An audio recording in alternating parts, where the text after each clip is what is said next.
अस्सलाम वालेकुम रहमतुल्लाहि व बरकातहू। दूसरा भाई, ये सबसे इंपॉर्टेंट जो पॉइंट है वो डर का है। कुरान करीम में सबसे ज़्यादा जिस चीज़ पर फोकस किया गया है वो अल्लाह सुब्हानहू व तआला अज़्ज़ा व जल का डर है। और अल्लाह ने क्राइटेरिया भी अपना ये बताया कि तुम में से सबसे मेरा प्यारा वो है जो तुम सब में से मुझसे डरता है। सबसे जो अल्लाह का मुत्तकी है वो सबसे ज़्यादा अल्लाह से डरता होगा, क्योंकि कुरान करीम की आयत है बिस्मिल्लाहिर्रहमानिर्रहीम कि आप सोचो कि अल्लाह के वही बंदे अल्लाह से डरते हैं जो इल्म रखते हैं। और जो इल्म रखता है तो वही तो डरता है। जब इल्म नहीं रखता वो कैसे डरेगा? जब एक छोटे बच्चे को आग या कोयला पड़ा होता है, उसको हाथ लगाता है, 3-4 साल 2-3 साल का बच्चा, उसको नहीं पता कि आग जलाती है। जब वो आग को हाथ लगाता है, कोयले को पकड़ता है तो उसका हाथ जलता है, तब वो उसके इल्म में आ जाती है बात कि ये तो आग जलाती है। तो अब वो डर जाता है। जब उसके पास नॉलेज होता है, इल्म होता है, तब इंसान डरता है। तो जब इल्म नहीं होता तो इंसान नहीं डरता। इसलिए औज़ुबिल्लाहि मिनश शैतानिर रजीम बिस्मिल्लाहिर्रहमानिर्रहीम, अल्लाह सुब्हानहू व तआला के वही बंदे अल्लाह से डरते हैं जो कि इल्म रखते हैं। सुभान अल्लाह। अल्लाह तबारक व तआला के, इसलिए तो फरिश्ते अल्लाह अज़्ज़ व जल के मुक़र्रबीन गलती कोताही नहीं कर सकते, क्योंकि वो डरते हैं, वो हमसे ज़्यादा इल्म रखते हैं।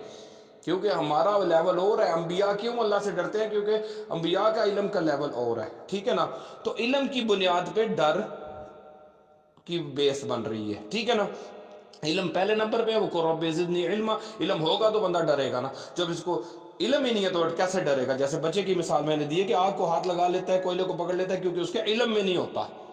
तो जब उसको इल्म हो जाता है फिर वो नहीं लगाता हाथ, वो डर जाता है उस चीज़ से। इसीलिए अल्लाह सुब्हानहू व तआला का इंट्रोडक्शन, मैंने एक चैप्टर लिखा है, इंट्रोडक्शन टू अल्लाह सुब्हानहू व तआला अज़्ज़ व जल। इसमें कुरान करीम की सैकड़ों आयात है रेफरेंस के तौर पर, अल्हम्दुलिल्लाह रब्बिल आलमीन, जिसमें अल्लाह का डर बताया गया। वैसे तो हज़ारों आयात है, पर मैंने उसमें रेफरेंस के तौर पे सैकड़ों आयात ली हैं माशाल्लाह। उसमें सिर्फ एक आयत को मैं अभी एड्रेस करूंगा अल्लाह के डर से रिलेटेड, तो आप सब समझ जाएंगे कि डर कैसा होना चाहिए। बिस्मिल्लाहिर्रहमानिर्रहीम। जैसा कि ये आयत बहुत जगह पे क्लोजिंग होती है हर आयत के साथ, बहुत दफ़ा बिस्मिल्लाहिर्रहमान वल्लाहु ला यहदिल कौम ज़ालिमीन, कि अल्लाह जालिम लोगों को हिदायत नहीं दिया करता। ठीक हो गया? तो जालिम की डेफिनेशन समझे। जालिम की डेफिनेशन हमें पता होगी तो हम अल्हम्दुलिल्लाह इस मौजू को, इस बात को, डर हमारे दिल में बैठ जाएगा। जालिम की डेफिनेशन है अल्लाह अज़्ज़ व जल की नाफरमानी। जुल्म की डेफिनेशन है अल्लाह तबारक व तआला की नाफरमानी। असल मफहूम इसका ये है कि जो भी बंदा जुल्म करता है वो अल्लाह ही की नाफरमानी कर रहा होता है। ठीक हो गया? और अल्लाह तबारक व तआला फरमाता है कि मैं जालिम को हिदायत नहीं दिया करता, जब तक कि वो जुल्म से तौबा ना करे, इस्तगफार ना करे, और अल्लाह सुब्हानहू व तआला के दरबार में हिदायत का दरवाज़ा फिर खुलता है। ठीक है? जुल्म से तौबा करोगे तो हिदायत का दरवाज़ा खुलेगा, क्योंकि वल्लाहु ला यहदिल कौम ज़ालिमीन, हम जालिमों को हिदायत नहीं दिया करते। तो दरवाज़ा क्लोज है जी जालिम के लिए। तो जब तक वो जुल्म से, वल्लाहु ला यहदिल कौमल फासिकीन, हम फासिकों को भी हिदायत नहीं दिया करते। तो ये फासिक और जालिम की डेफिनेशन हमने समझनी है। जैसा कि एक छोटी सी मिसाल देता हूँ, सैयद आदम अलैहिस्सलाम को जब अल्लाह सुब्हानहू व तआला अज़्ज़ व जल ने फरमाया कि आदम इस दरख्त के पास नहीं जाना, अगर तुम जाओगे तो तुम जालिमों में से हो जाओगे। जालिमों से मुराद था नाफरमानी कर लोगे मेरी फिर। ठीक है? जब उन्होंने फल खाया, शैतान ने उनको बहका दिया, दोनों मियाँ बीवी उसके वसवसे में आ गए और धोखे से बहकाया। ये एक अलग टॉपिक है कि उनको धोखा दिया, उसने कसमें खाई, झूठी कसमें खाई शैतान ने कि ये खा लो खा लो, तो उन्होंने खा लिया। पर उन्होंने जुल्म तो कर लिया, फिर भी वो उस लेवल का जुल्म नहीं था, पर उन्होंने भी वो नाफरमानी कर दी। अल्लाह तबारक व तआला ने मना किया था इस दरख्त के पास जाने से, तो उन्होंने फिर भी खा लिया। तो फिर उन्होंने इस्तगफार किया। कौन सी दुआ मांगी? बिस्मिल्लाहिर्रहमानिर्रहीम, रब्बना ज़लमना अनफुसना व इल्लम तगफिर लना व तरहमना लनकुनन्ना मिनल खासिरीन। देखे ना कि परवरदिगार हमारे, हमने अपनी जानों पर जुल्म किया, अगर आप हमारे पर रहम नहीं करोगे, हमें माफ़ नहीं करोगे, तो हम कसारा पाने वालों में से हो जाएंगे। ये सैयदना आदम अलैहिस्सलाम और अम्मा हवा अलैहिस्सलाम की दुआएं हैं, कुरान करीम में मौजूद है। ठीक है? अब उनको हिदायत वाला मामला भी होता है, फिर हिदायत का दरवाज़ा खुलता है बंदों की तरफ, रहमत का दरवाज़ा खुलता है जब बंदा जुल्म से तौबा करता है, इस्तगफार करता है, माफ़ी मांगता है अल्लाह तबारक व तआला अज़्ज़ व जल से सच्ची। ओके, जब दरवाज़ा खुल जाता है फिर एक और दरवाज़ा आगे लॉक लग जाता है। वो कौन सा है? औज़ु बिल्लाहि मिनश शैतानिर रजीम, बिस्मिल्लाहिर्रहमानिर्रहीम। हिदायत के बाद रब्बना ला तुज़िग़ क़ुलूबना बअद इज़ हदैतना व हब लना मिन लदुनका रहमा इन्नका अंतल वह्हाब।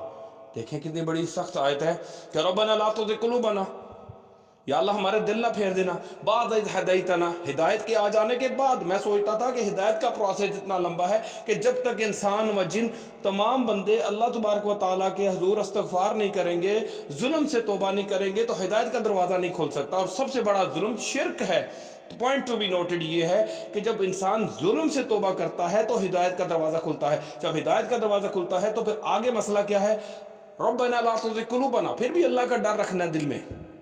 بعد از ہدایتنا وہب لنا من لدنک رحمۃ انک انت الوہاب، یا اللہ ہمارا دل نہ پھیر دینا ہدایت کے دینے کے بعد۔ ٹھیک ہے نا، یہ پوائنٹ ہر وقت ذہن میں رکھے۔ تو کیا کرنا چاہیے پھر ہمیں قرآن کریم میں اس کے بارے میں انڈیکیشنز موجود ہیں کہ اللہ کے بندے اللہ تبارک و تعالیٰ عز و جل کو خوف اور طمع کے ساتھ پکارتے ہیں۔ شیطان ہدایت یافتہ تھا، جن جو تھا ہدایت یافتہ تھا۔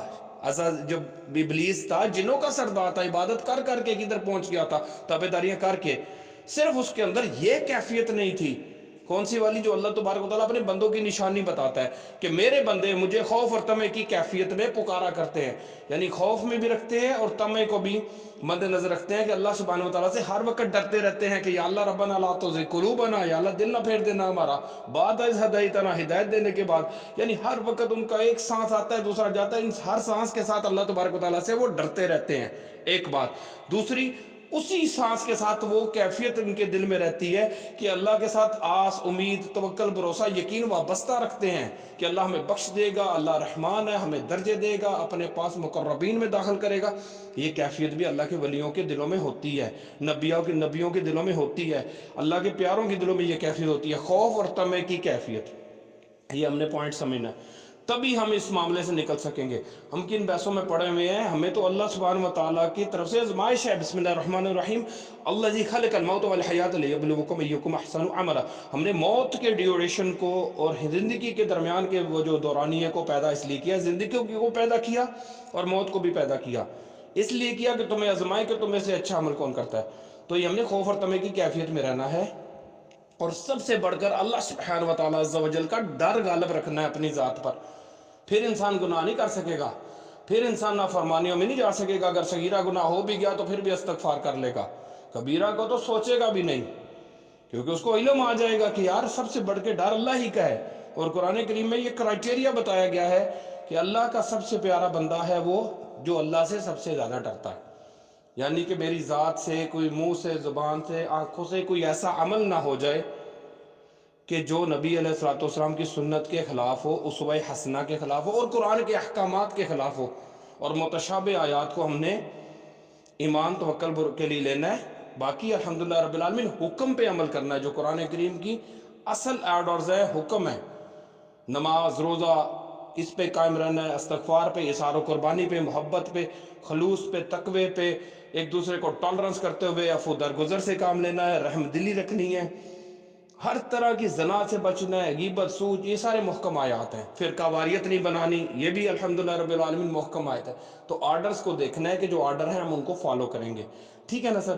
اللہ تبارک تعالیٰ سے دعا ہے اللہ میں اپنا نبی علیہ الصلوۃ والسلام کا اسوہ حسنہ فالو کرنے کی توفیق دے، اور قرآن کریم کی آیات پر محکم جو حکم ہے اللہ کے ان پہ عمل کرنے کی توفیق دے، اور ایمان کی حالت میں دنیا سے رخصت کر کے نبی علیہ الصلوۃ والسلام کے مبارک قدموں بھی جنت الفردوس میں پہنچا دے یا رحمان۔